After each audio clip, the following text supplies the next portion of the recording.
Korea Selatan bagi RM2,000 dekat rakyat mereka yang tak mahu keluar rumah.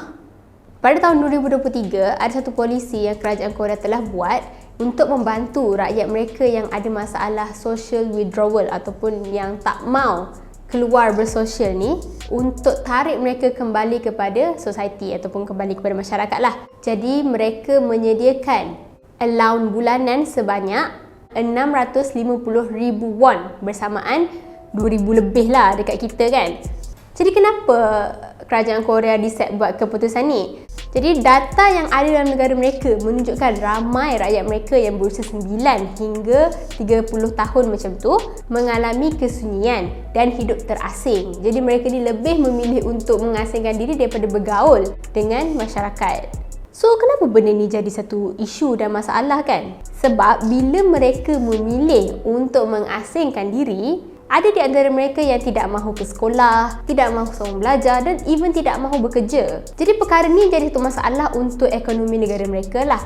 Terutama sekali Korea sekarang sedang mengalami kadar kelahiran yang paling rendah di dalam dunia, di mana purata wanita mereka dia boleh melahirkan bayi sebanyak 0.78% sahaja. So itu satu masalah lah untuk negara sana.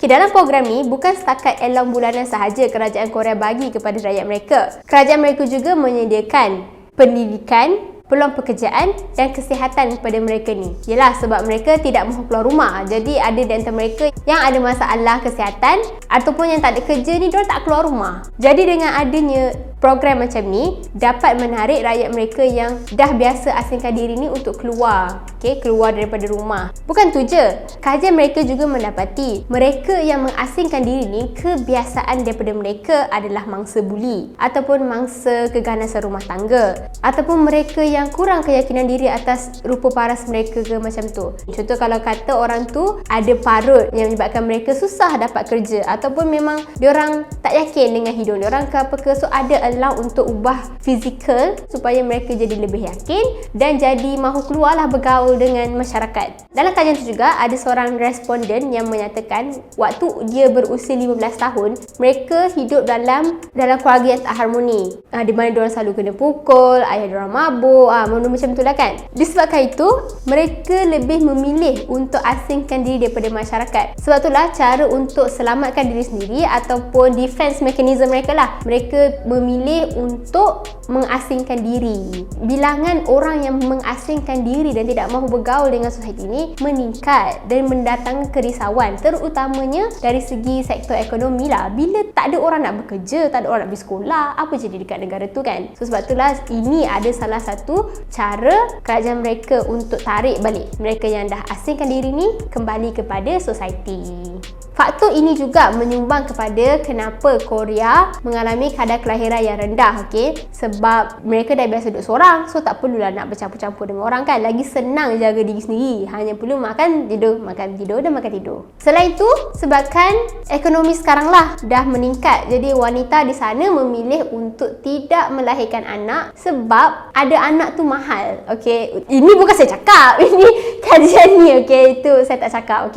Lepas tu, prospek pekerjaan pun susah. Katakanlah dia dapat kerja, tapi kerja tu memang susah sangat nak dapat. So sementara nak dapat kerja tu, dia lagi fokus untuk mencari kerja instead of nak bercinta ke ataupun nak bergaul dengan orang ke. Dia nak dapat kerja untuk sara diri dia sendiri. Dan yang terakhir, sebab kos rumah dekat sana, kalau kita nak beli rumah mahal. So kalau dia duduk seorang-seorang, dia boleh sewa satu bilik studio kecil duduk seorang-seorang. So dia tak payah fikir benda lain lah.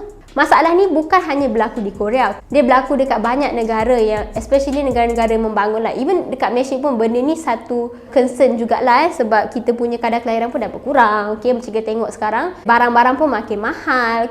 So nak kata benda ni bukanlah jadi dekat Korea sahaja, tapi banyak negara yang jadi. Kita boleh ambil iktibar lah dari apa yang berlaku di negara luar untuk kita tengok macam mana mereka tangani masalah ni dan kita inovasi kepada negara kita dan tengok apa yang sesuai dengan masyarakat di negara kita.